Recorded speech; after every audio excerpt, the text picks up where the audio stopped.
ഇന്ത്യയുടെ ഓഹരി വിപണി കുത്തനെ ഇടിഞ്ഞു. ഇന്ത്യൻ ഓഹരി വിപണിയുടെ ചരിത്രത്തിലെ കറുത്ത അധ്യായമായിരുന്നു ഇന്ന്. ട്രംപിന്റെ താരിഫ് നയങ്ങൾക്ക് പിറകെ വെള്ളിയാഴ്ച US വിപണികളിലെ ഇടിവിന് ചുവടുപിടിച്ചാണ് ഇന്ത്യൻ ഓഹരി വിപണി ഇന്ന് ഏറ്റവും വലിയ ഇടിവിലേക്ക് കൂപ്പുകുത്തിയത്.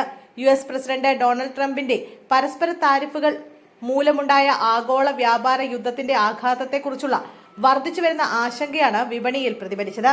ഇതോടെ ഇന്ത്യയിലെ 4 ശതകോടീശ്വരന്മാരുടെ ആസ്തിയിൽ ഇടിവുണ്ടായി. മുകേഷ് അംബാനി, ഗൗതം അദാനി, സാവിത്രി ജിൻഡാൽ, ശിവ് നാടാർ എന്നിവരുടെ മൊത്തം ആസ്തിയിൽ നിന്നും $10.3 ബില്യൺ നഷ്ടമായതായാണ് സൂചന. ഇന്ത്യയിലെ ഏറ്റവും ധനികനായ മുകേഷ് അംബാനിയുടെ ആസ്തി $3.6 ബില്യൺ കുറഞ്ഞ് $87.7 ബില്യൺ എത്തി.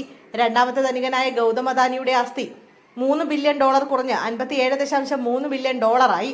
മൂന്നാം സ്ഥാനത്തും ആഗോളതലത്തിൽ 45-ാം സ്ഥാനത്തുമുള്ള സാവിത്രി ജിൻഡാലിന്റെ ആസ്തി $2.2 ബില്യൺ കുറഞ്ഞ് $33.9 ബില്യൺ എത്തി. ശിവ് നാടാറിന്റെ ആസ്തി $1.5 ബില്യൺ കുറഞ്ഞ് $30.9 ബില്യൺ ആയി.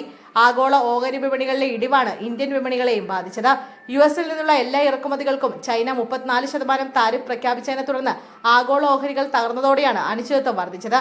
ഇന്ത്യയുടെ ഓഹരി വിപണിയിൽ നിഫ്റ്റി 3.24%, സെൻസെക്സ് 2.95% കുറഞ്ഞു. നിഫ്റ്റി 742.85 കുറവ് രേഖപ്പെടുത്തി 22,161.60 ക്ലോസ് ചെയ്തത്. സെൻസെക്സ് 2226.79 കുറവ് രേഖപ്പെടുത്തി 73,137.90 അവസാനിച്ചത്. 99% ഓഹരികളും നഷ്ടത്തിലാണ് ക്ലോസ് ചെയ്തത്.